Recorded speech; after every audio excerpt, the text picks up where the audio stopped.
नमस्कार साथियों, मैं जितेंद्र शुक्ला, शिक्षक और समाज सेवी।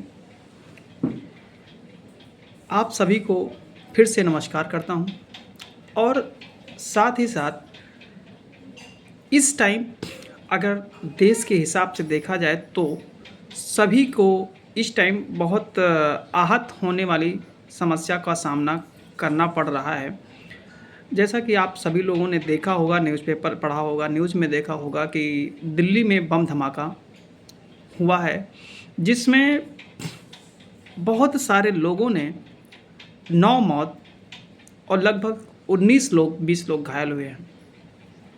जिन परिवार वालों ने अपने सदस्यों को खोया है, उनके प्रति हमारी संवेदनाएं हैं। और सबसे इम्पॉर्टेंट चीज़ ये है कि अगर डॉक्टर, इंजीनियर यानी बड़े पद पर रहने वाले अधिकारी अगर आतंकवादियों का साथ देंगे तो एक समस्या का विषय है। जो इस क्षेत्र में या इसमें संदिग्ध पाया जाएगा उसको तो हमारी सेना देख लेगी, उसको अपने हिसाब से मैनेज कर लेगी। लेकिन आगे भी ऐसे हालात ना उपजें, ना हों, इसके लिए हम सभी भारतीयों को साथ देना है। जहाँ जिसको कोई भी ऐसा कोई संदिग्ध मिलता है, क्योंकि कौन कैसे कोई चेहरे से पहचान नहीं होती है, तो अगर किसी को भी संदिग्ध लगता है तो वो अपने लोकल पुलिस को सूचना ज़रूर दें, ताकि मतलब समय रहते कोई भयावह घटना होने से पहले उससे रोका जा सके। और सबसे पहले देश हित सर्वोपरि है, देश से बढ़कर कुछ भी नहीं। चाहे कोई जाति हो, धर्म हो, सब ठीक है, अपनी अपनी चीज़ें मानना इम्पॉर्टेंट है, बट सबसे पहले देश है। अगर देश है तो हम हैं, आप हैं, सब हैं। अब इसी पे एक बात को ध्यान रखना है, जो भरा नहीं है भावों से, जो भरा नहीं है भावों से करुणा, जिसमें बहती रसधार नहीं, वो हृदय नहीं है, पत्थर है जिसको स्वदेश से प्यार नहीं। जिसको अपने देश से प्यार नहीं है उसको इस देश में रहने का कोई अधिकार भी नहीं है।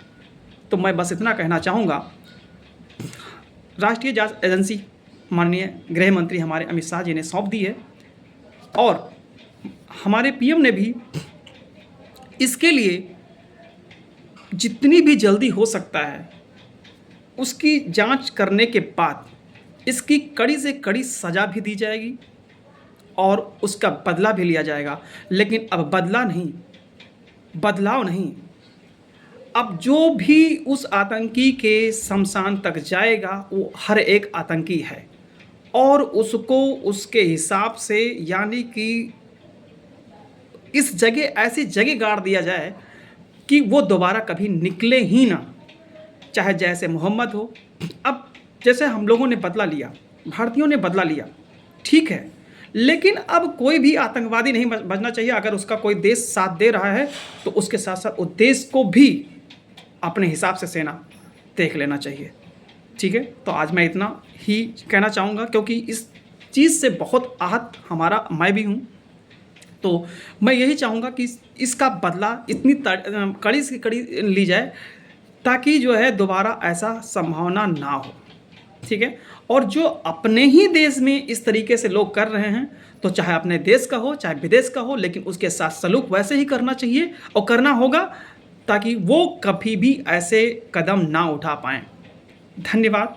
जय हिंद, जय भारत।